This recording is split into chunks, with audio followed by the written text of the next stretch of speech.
Sarah McCammon, welcome to the Nightlight. I'm so glad to have you on. Thanks so much, Joshua. How did this book come about? So I say, I think in the end, or the acknowledgments, that I feel like I've been writing this book my entire life in some ways, because it's really about my own complicated journey with my religious background and some of the points of cognitive dissonance that I felt growing up and how those kind of came to fruition when I was older. And then it's also about the experiences of many other people I interviewed who come from similar evangelical backgrounds, who'd grown up inside what you could call the evangelical bubble, or the parallel universe, as one of the women I interviewed for the book describes it. A world that's pretty carefully constructed and curated, that's made up of evangelical textbooks and books and magazines and radio shows and TV shows, and sort of wraps around you when you grow up in the evangelical community. And, you know, everybody has sort of different pieces of that, but there's sort of an overlapping subculture that I, began to realize as I grew up, I'd come out of. And I had known that for a long time, but after 2016, after I covered the Donald Trump campaign as a journalist, many years after I had kind of made my own separation from my evangelical background to one degree or another, I started seeing online conversations in social media spaces and podcasts and so forth about that experience of what some people call deconstructing, making sense of one's religious background and the world that they grew up in, and trying to figure out what it means to them. And those conversations really seem to be catalyzed and accentuated in many ways by the political moment we were in 2016, and really happened ever since, where there's this increasing alliance between white evangelicalism and a political movement. That created, for a lot of people, a moment of deciding. And so that was something that I wanted to write about, because I knew I had a lot of personal experience with a similar journey. Yeah, one of the things that you note kind of early in the book is a Pew Research survey from 2021 related to connections between evangelicals and Donald Trump that shows an increase proportionally in the number of Trump supporters who begin identifying as born-again or evangelical Protestants between 2016 and 2020. So before we go any further, for the variety of people who may hear this who are like, you're just kind of like, it's an association, but how do we really know? This is not theoretical. Like, we know there is a clear connection, and that the connection, it seems, is getting deeper over time, not shallower. Right. Well, we know that around 80% of white evangelicals supported Trump in 2016 and 2020. We know from exit polling in the first several primary contests that made Trump the presumptive nominee at this point in the election cycle this year, that white evangelicals have continued to enthusiastically support Donald Trump. So there's a close alliance there. And yes, there's some data. It's there's a smaller data set, or there are fewer data sets like this, but it's fascinating, that suggests that some people who support Donald Trump, particularly white Christians, or at least cultural Christians, are more likely to adopt the label evangelical post-Trump. At the same time, I've talked to lots of people who either because of Trump or other reasons, but because of the sort of intensifying politicization of the movement, find themselves unwilling to use that label. And so it's a fascinating time. I mean, it's a moment of a lot of change, a lot of cross currents within white evangelical Christianity, which of course is a movement that has had tremendous influence on our politics and culture, certainly in our lifetimes. You begin the book in the introduction talking about your relationship growing up in an evangelical community in the Kansas City area. And the first anecdote you put in the book is about seeing kind of a passion play as a kid, an Easter play about the crucifixion of Christ, as a roughly 4-year-old, and just being so shook by that. I found that a really interesting anecdote, because I think a lot of kids obviously have the same reaction to seeing, Jesus murdered by an angry mob in an act of political violence. But why did you decide to start the book with that particular anecdote, with something that was scary about being evangelical?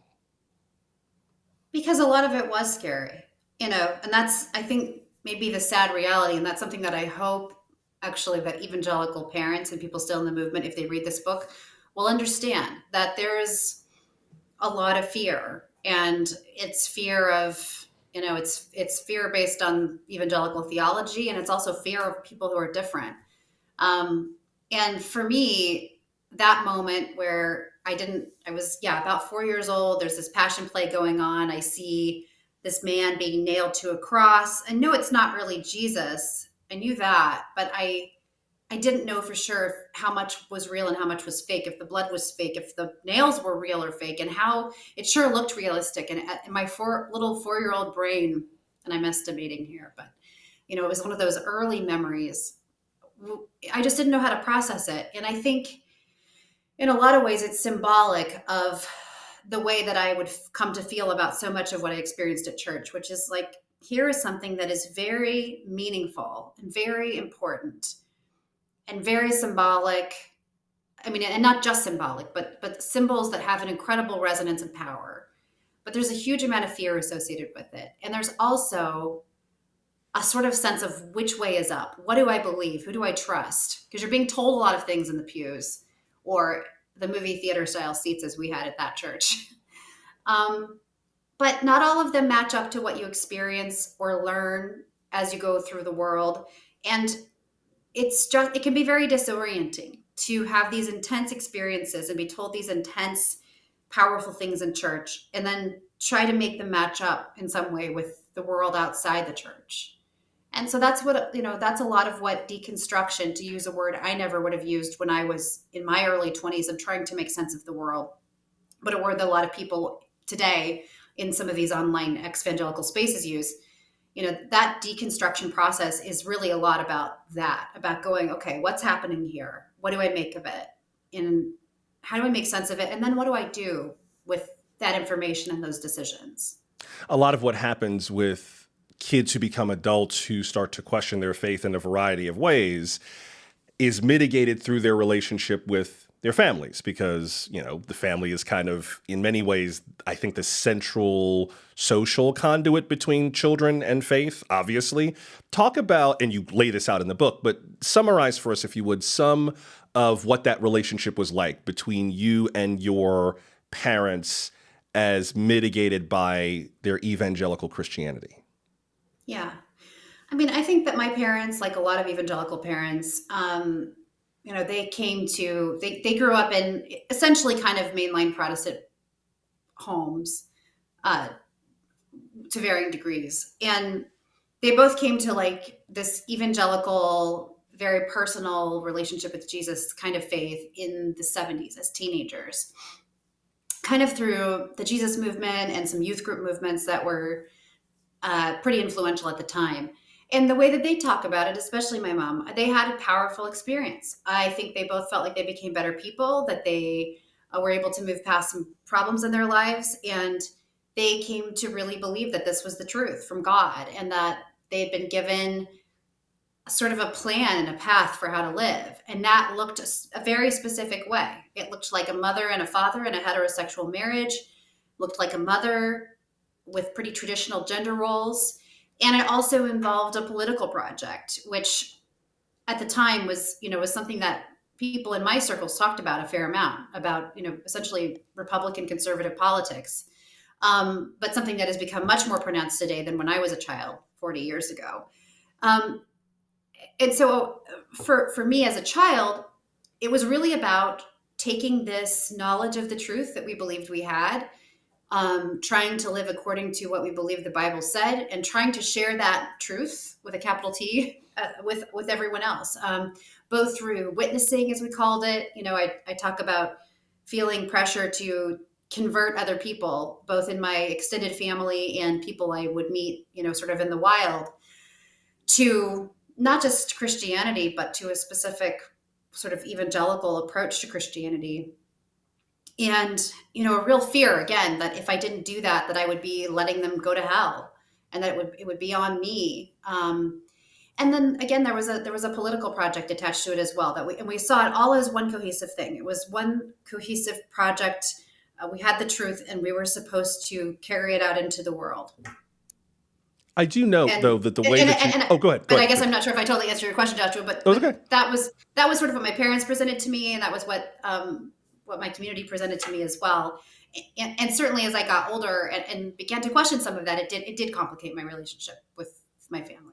I do note, or at least just from my reading of the book, that the way you describe that evangelism that you grew up with was not the kind of strident turn or burn kind of evangelical Christianity, at least not the way that you wrote about it. It sounds like it had more to do with being willing to sort of slip it into a conversation like, hey, do you go to church? Or, what's your relationship like with God?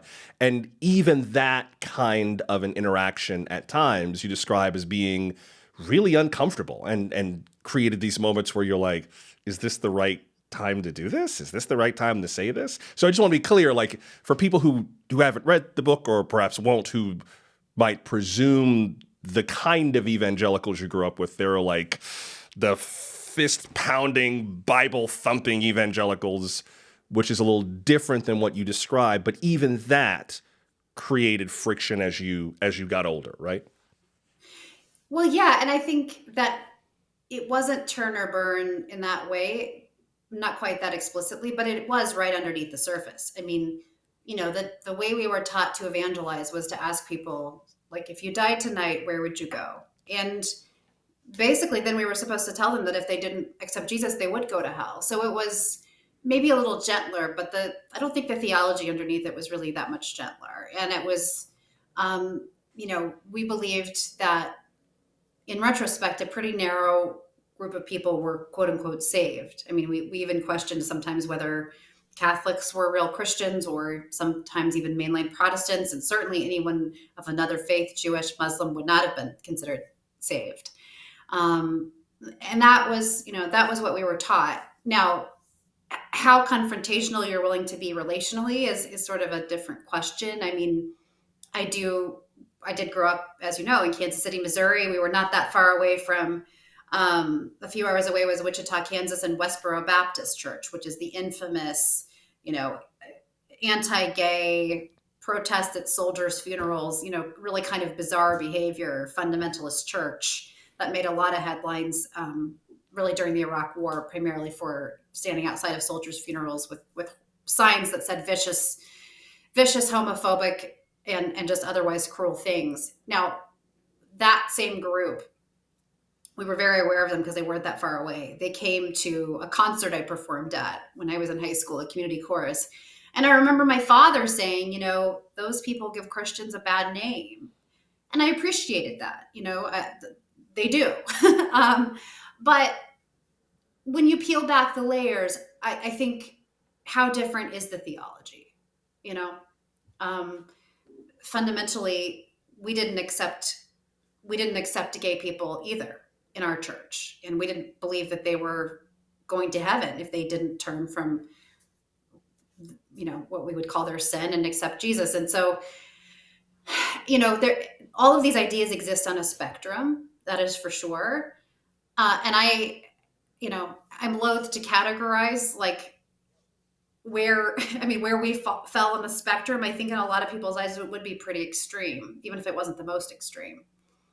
You do note in the book and in the title even that you're focused on the white evangelical church. And you get into the reasons for that somewhat in the book in terms of the different ways that evangelical Christianity has been mitigated among people who are black versus white. One of your interviewees, Jamar Tisby, in the book notes that a lot of people who use that term exvangelical to describe that they were evangelical and kind of, as you put it, conscientiously objected to that there's also kind of a black church erasure in that there might be, for some black people, a connotation that the evangelism we're talking about is specifically white evangelism, so that term doesn't quite wash for them. And I guess I can understand the view within that.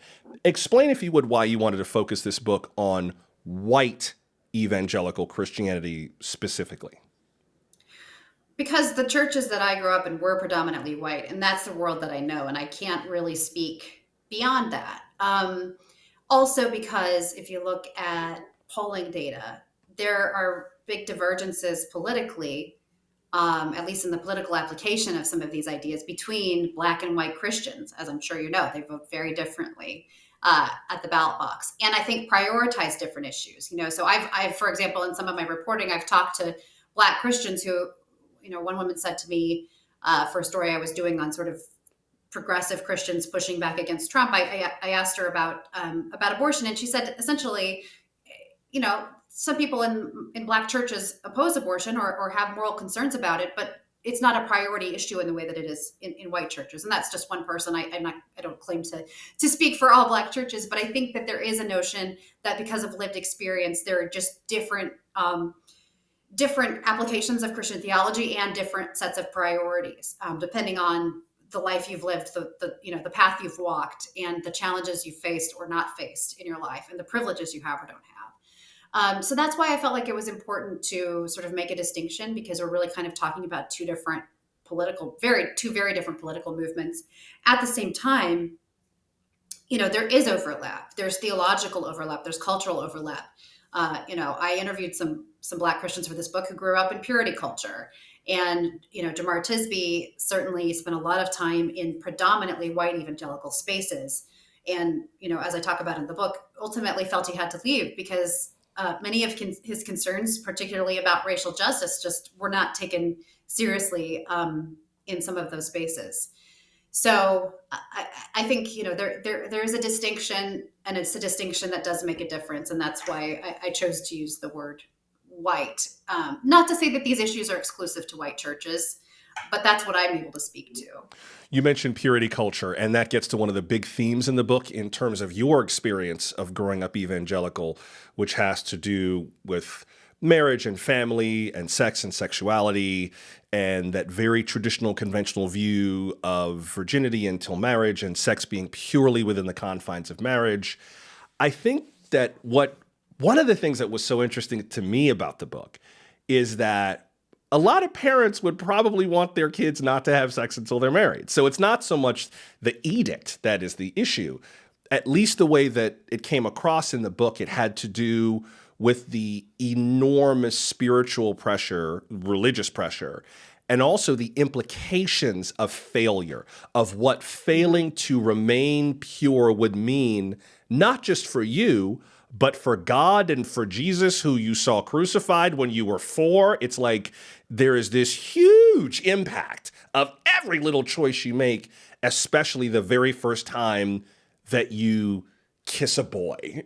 Like that just feels enormous. Yeah, it did. I think, I'm a parent now. I have teenagers, almost 2 teenagers in a couple weeks. And, it's challenging, and I sympathize with parents wanting to protect their children. I think that the challenge of parenting is figuring out how to guide them, but realizing you can't protect them from everything, and you have to let them grow up and develop. And, I think so often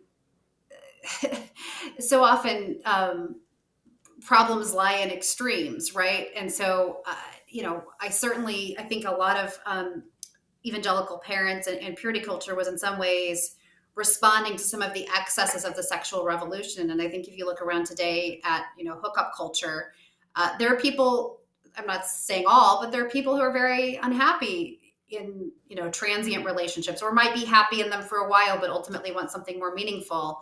But at the same time, purity culture, the way that I was raised in it, took it to the other extreme, which is to say, in some cases, with like writers like Joshua Harris, the author of I Kissed Dating Goodbye, not only, don't have sex until you're married, but don't even kiss until you're engaged or married, and don't date, but court. And,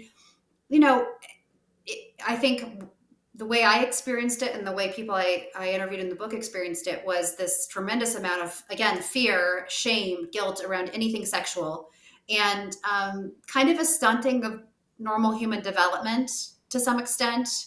I think there's a lot to be said for young people. I'm not an expert on this, but I'm a parent, just giving kids a chance to date, within reason, and have those normal developmental experiences of learning how to, I'm not necessarily having sex, but learning how to be in a relationship, learning how to break up with a boyfriend or girlfriend, learning how to get through a heartbreak, and have, a parent there who can provide input and provide support, rather than saying, just don't do any of it. We're not going to deal with any of it until you're married. And then just, then it will basically all be fine. And I think for a lot of people, while the intentions were pretty good, there was a lot of damage that resulted from being told to sort of bottle up that entire part of yourself, put it in a box and save it until you've walked down the aisle with somebody.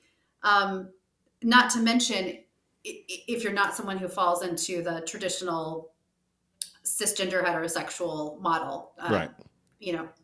Well, and in addition to that, you link that more broadly into the political conversation about evangelical Christianity, lest people think, that you're just advocating for our kids to just be kind of wanton and mass hysteria, as they put it in The Music Man, that there are some connections between these sexual and marital mores and the politics we saw. You refer to a book called Red State Christians by Angela Decker, which connects some of the cultural aspects of sex and sexuality in evangelical Christianity, particularly submissiveness, the dangerous lure of female sexuality, and the importance of being sexually available to their husbands. That those people who were in that political movement were the same people who excused Donald Trump in that Access Hollywood tape where he talked about grabbing a woman by her kitty cat. Like that's part of how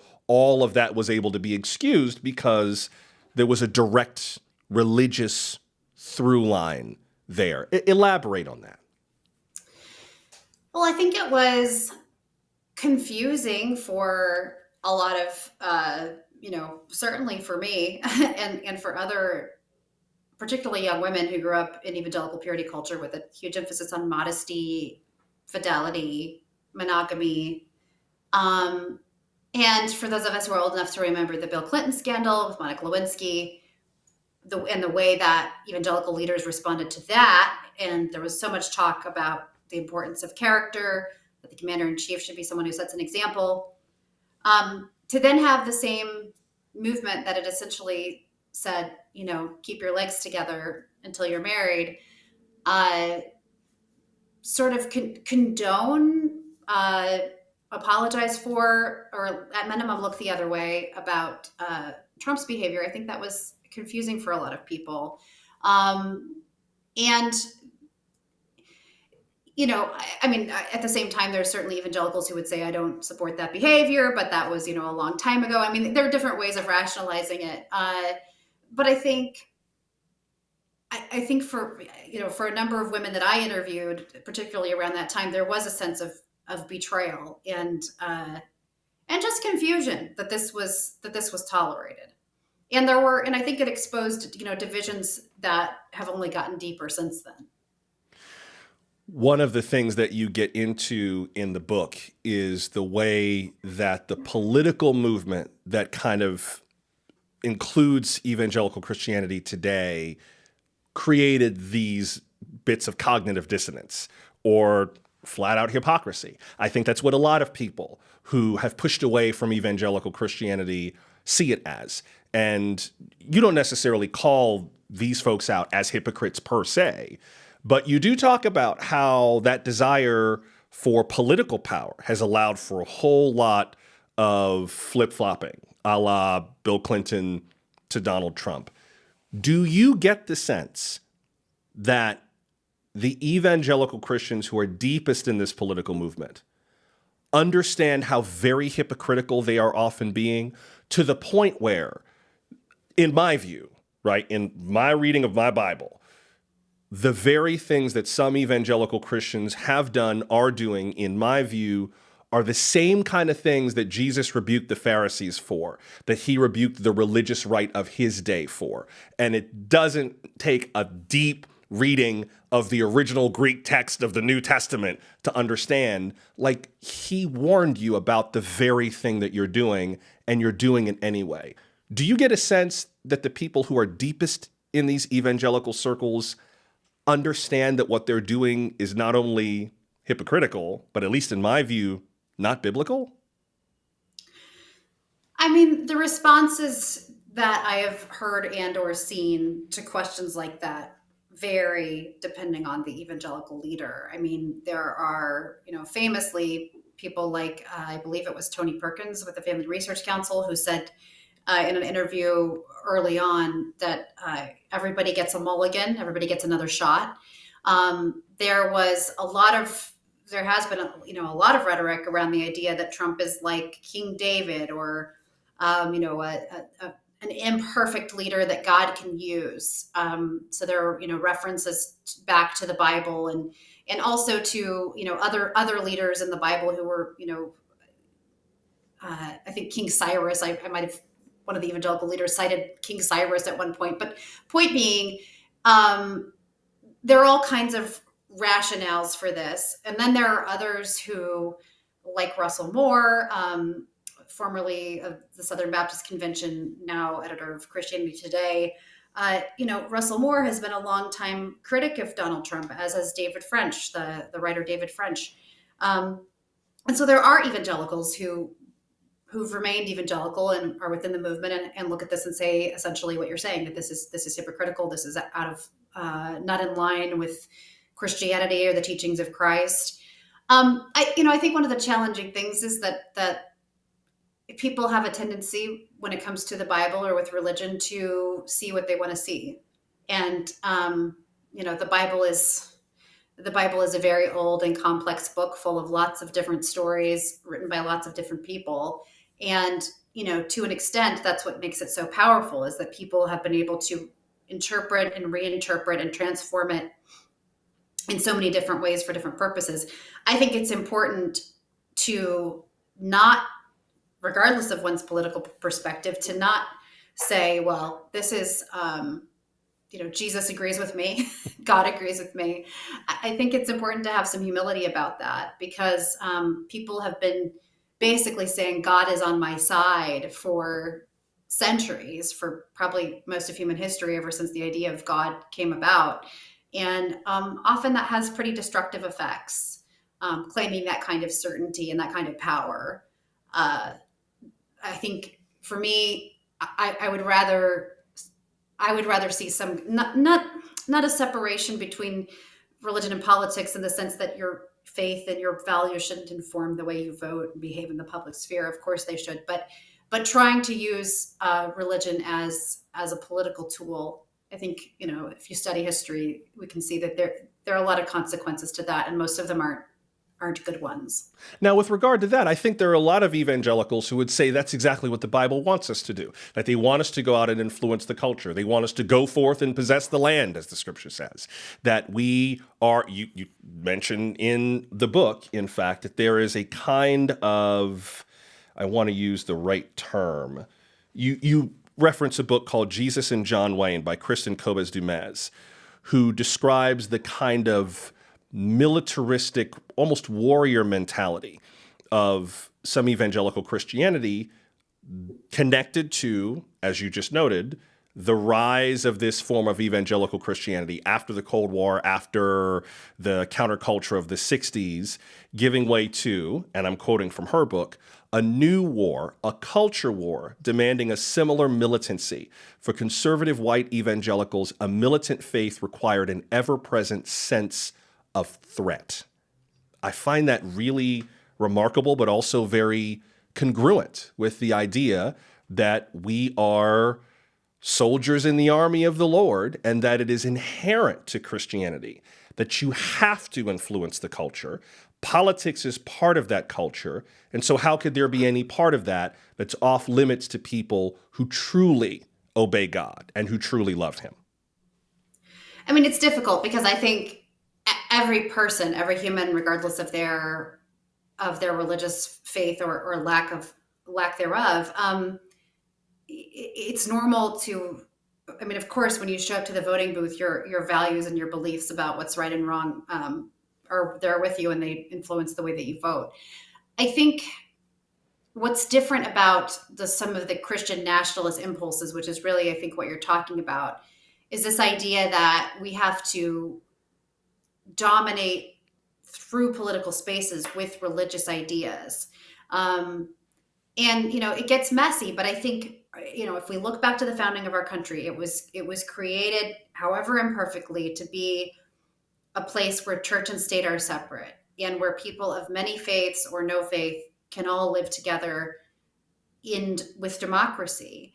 And so I think when one group tries to assert its religious beliefs over another group, that becomes anti-democratic and un-American very quickly.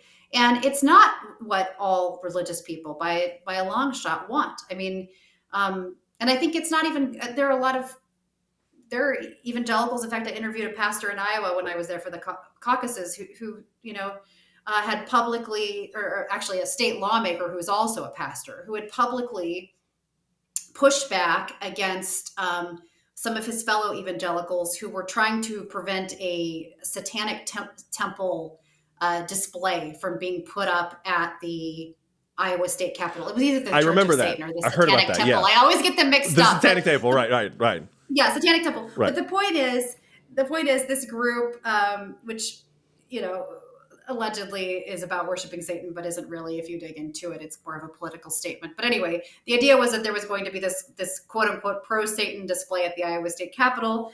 This Republican state lawmaker was part of a chorus of, a few Republicans who said, look, we have separation of church and state. We have to allow all religious groups to have their say. And he got tremendous pushback and attacks from conservative Christians. And, what he said to me when we talked about it was that, look, we live in I want people to choose Christianity for themselves. And, I think that's sort of the fundamental question. If you're a person of faith, do you want people to make a choice for themselves, or do you want to force it on them through the public sphere? And however uncomfortable it might be to see a statue of Satan in the Iowa State Capitol, you can walk past it, I'm not endorsing statues of Satan. Of course. But naturally, right. But I think the larger point I'm trying to get at here is that if you believe in the principles of democracy and in our Constitution, you have to believe in freedom for people of multiple perspectives, and that includes religious perspectives. And that requires a certain amount of humility about one's own religious perspective, at least as it engages with the public sphere. I asked some of my viewers to share their stories about dealing with the evangelical church. One in particular from David, who also happens to be here in Las Vegas. David is gay, and he wrote about his experiences growing up in a fundamentalist Christian evangelical home in West Texas, an experience he says he still has literal nightmares about. In part, he wrote, and I just want to share with you a piece of his note. David writes, Joshua, I wish I had $1 for every time my parents and family were cruel, heartless, hypocritical, and immediately afterwards verbalized, well, if I'm wrong, I'll have to answer to the Lord when I get to heaven. Ironically, they got there before I have. So pony up, MFers. Sorry, but I really mean that. The most important thing I can share with you is this reality. Evangelicals are a clear and present danger to the lives, health, freedom, and security of everyone who doesn't share their faux faith. They do not believe in peaceful difference, but rather literal elimination of everyone and everything that threatens to expose their delusions and dogma. If you're not afraid of the majority of evangelicals, you should be. David, I really appreciate you sharing your story. Thank you so much for putting that out there. Sarah McCammon, what would you say to David's note? Well, I think that is, I appreciate him sharing that perspective. I don't think I would say that most evangelicals want to eliminate everyone who's not like them. I think that might be putting it a bit strongly. But I think we are seeing increasingly an increasing polarization of the country and an intensification of the politicization of the evangelical movement. And, when I look at polling from groups like the Public Religion Research Institute that suggest that white evangelicals are more likely than most other religious groups to ascribe to beliefs like it is important to be a Christian in order to be an American, that concerns me because, again, we live in a country that is designed to be for everyone and open to everyone. And I would be concerned about any faith that was trying to impose its beliefs on people of other faiths or no faith. And so those tendencies seem to be on the rise, at least among people who identify as white evangelicals. That is a smaller group than it once was, and it's certainly not everyone in that group. But I hope that the more moderate voices, the ones that support democracy, will prevail. You talk in the book about your own soul searching over particularly your youth growing up evangelical. One particular passage in terms of the way that you describe that soul searching really struck me the way you articulated it. You wrote, "Many of us who've left have had these conversations many times. We've prayed and cried until the backs of our eyes were heavy and hot, pleading with God for clarity and family members for understanding. These conversations often feel like tilling rocky ground. Everyone walks away bleeding a little, and in the end, there's still no fertile soil to be found." When I read that, I can certainly relate to it as someone who grew up in the church and also attended white evangelical churches too in particular. I get that soul searching and the kind of feeling of ripping away from something that was welded onto you and there's no neat seam to make the break, and so it just tears. I guess on one hand, I feel so sorry that that happened to you. I hate that anyone has to go through that, and I'm sorry you had to go through that. How do you reflect on that journey today in terms of how you feel about it, who you see yourself as just as a person today, and for that matter, whether or not that soul searching is mostly over or whether you're still in the throes of it? Well, thank you for that. And I would say the same to you, to the extent that you resonate with that feeling. It's a painful thing to go through, particularly when, I think there are some misconceptions sometimes among people who remain in evangelical spaces that those who leave are trying to rebel or sin or provoke. And I don't think that doesn't line up with my experience or what I have observed and heard from others who've walked a similar journey. It's often people who are the most committed and most serious about their faith who start sort of thinking through aspects of it that don't feel right and have to make some kind of a change. Where I'm at today, it's been a long process of sort of coming to terms with where I came from and who I want to be.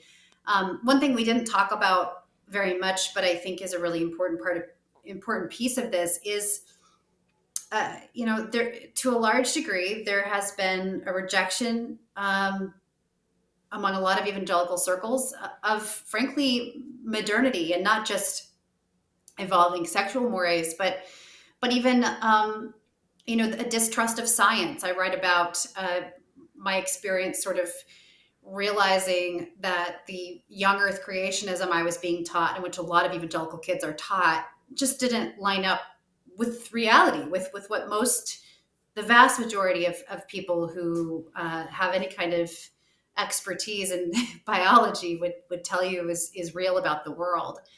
And I think it's that rejection of knowledge that is that doesn't come specifically through a church or a religious leader. I think it's very dangerous, and that is, I think, if there's anything that I hope that evangelical churches and leaders and individuals will think about, it's how to sort of reconcile their religious beliefs and their faith and their spirituality with new information. And that new information can come in the form of science. It can come in the form of, knowing somebody. Something I write about in the book quite a bit is my relationship with my grandfather, who was one of the few non-religious people I knew growing up, and who also, came out late in life as gay himself.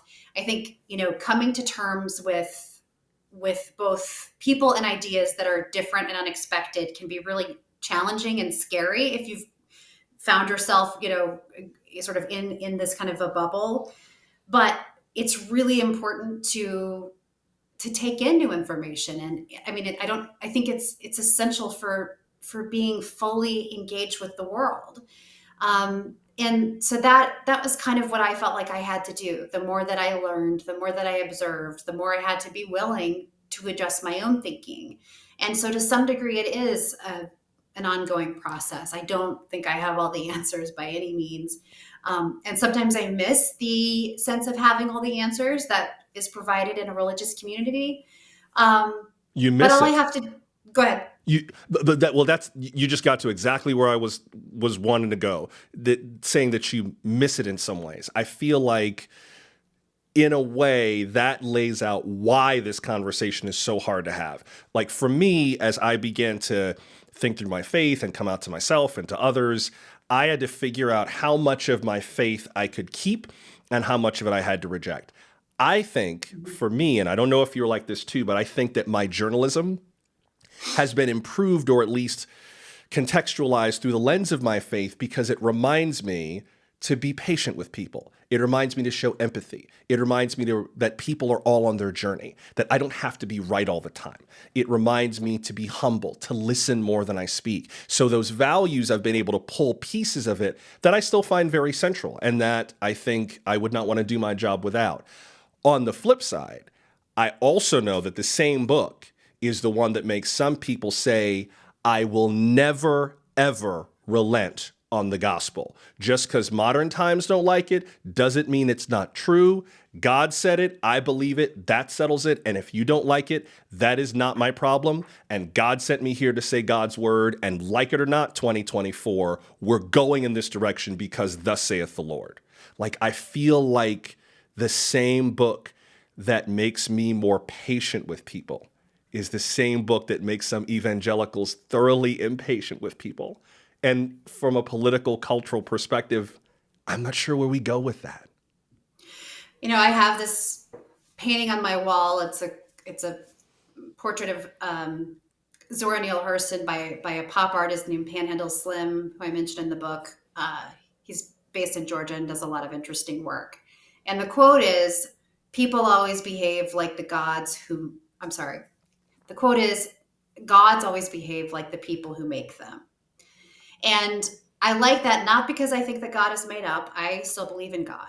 But I think that what people focus on when it comes to religion and their vision of God, because we're talking about something that is debated across the world. What is God? What is even the Bible? If you believe in the Bible, people debate what that means and what part to highlight. But I think what people emphasize says a lot about them. And I want to be the kind of person that emphasizes love. That's what I aspire toward. Do you think that there are some people who are just never going to be evangelicals? Like, you talk in the book about how kind of you began to gravitate toward journalism in a way because you were curious and questioning and skeptical, and you had all these things you wanted to know. Is it possible that some people are just kind of wired such that white evangelical Christianity is more likely to appeal to them, and some people, perhaps like you, are just sort of never going to dig it no matter what?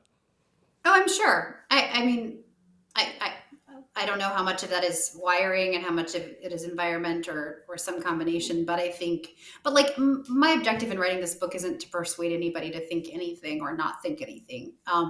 It's really to just describe my experience and the experience of a lot of others, and maybe explain a little bit about why we are where we are, why evangelical culture is so powerful and so difficult to leave, and a little bit about the way that evangelicals think, and to identify and describe the fact that there are millions of people who have some background in that world who don't necessarily think that way, but are trying to find their own approach, to understanding the world as it is and living in it. I know I got to let you go in a minute, but where do you see us going, particularly from a political point of view? Big election year. There are two candidates running for president who, in their ways, have deep appeals to people of faith. Joe Biden has talked a lot about being Catholic and about what that means, even though some of his political views conflict with what the Catholic Church may teach, particularly on reproductive rights. You have Donald Trump, who has gained the embrace of many white evangelical Christians and hopes to not only ride that back into the White House, but also to use that as a policy framework, or at least that's what he's claiming he's going to do. Whether he would or not, we'll see. But that he claims he would continue to advance that for the white evangelicals who support him. How do you see those aspects of religion? And another one, sidebar, the war in Israel, and how people of faith feel about America's support of Israel and this kind of unequal view of Israelis and Palestinians when their faith teaches them all people are equal. Like, this feels like there are a lot of religious and spiritual and philosophical questions to be answered in the presidential race. How do you see that playing out, at least from where we sit right now? I think you'll see Trump continue to cater to white evangelicals and look for their votes. And I think he'll probably, by and large, continue to get them. I think that, I think Democrats have not always done a great job of speaking the language of religion. And there's an argument to be made that religion should be left out of all of it. I mean, I think another risk is, as I was sort of saying earlier, that, as much as we might object to the Christian nationalist movement on the right, I also have concerns about people on the left saying, well, Jesus would believe this, X, Y, or Z. I just think either way, my sort of personal bias is that we're better off having a policy debate about issues and really staying away from pronouncing what God thinks about this stuff, because I don't know what God thinks about this stuff, and I think that when we start going down that road, people quickly become very dogmatic. And, I think that's I do think that it has this tendency, and the politicization of religion and vice versa has contributed to the divisive moment we find ourselves in. And I think perhaps one of the ways to turn down the temperature is to respect one another's religious beliefs, but stop claiming that God is on my side or our side. Yeah, because I don't think we ultimately know. Yeah, I remember that line from Abraham Lincoln during the Civil War: "Let us not pray that God is on our side, but that we are on God's side." That's at least the way Lincoln saw it. Before I let you go, I do love the people who have kind of connected with this show, because they still believe that connection is possible and that it's necessary even in difficult times. As someone who talks to people about one of the most deeply held and personal aspects of their lives, religion and politics, two of the most deeply held and personal aspects of their lives, what works for you in having that tough conversation? Give me a tip, a word of advice, a hack, an insight that everyday people can use if they want to have these conversations in a way that's effective and that's meaningful and that doesn't turn into a cat fight. What works for you? I think be curious, be genuinely curious. Try to transform that anger that you might feel into curiosity. And, if someone says something that is just impossible to understand, then try to understand it. I'm not saying we should all try to understand bigoted ideas, but I do think that there is value in having a knowledge of what even people we vehemently disagree with believe, and trying to know what it is they believe. If for no other reason, sometimes it can help you to be cautious. Sometimes when people say the quiet part out loud, it lets you know who they really are. And it's worth knowing that sometimes. But ideally, if you're talking about people of goodwill and good faith, well, being curious about where another person comes from. What do they see that you don't see? What is it that formed their opinion? You might learn some, even if you don't come to an agreement, you might learn something about them or about, how they got to be where they are, that at least shed some light. This is one of the things that drives me as a journalist. I love figuring out or trying to figure out what makes people tick and how they decide what to prioritize when it comes to things like their political values. And getting at that, just I think it requires a lot of asking questions and a lot of listening. The book is called The Exvangelicals, Loving, Living, and Leaving the White Evangelical Church by NPR national political correspondent, Sarah McCammon. Sarah, this is a great book. I very much saw myself in this book. A lot. I know you wrote it about white evangelicals, but I saw a lot of myself in this book, and I hope that it sparks some useful conversation, some soul searching, and some new efforts to connect. So I appreciate you writing the book, and I appreciate you making time for me today. Thank you very much. Thank you, Joshua. It's been really fun to talk to you, and I'm so glad that you enjoyed it too.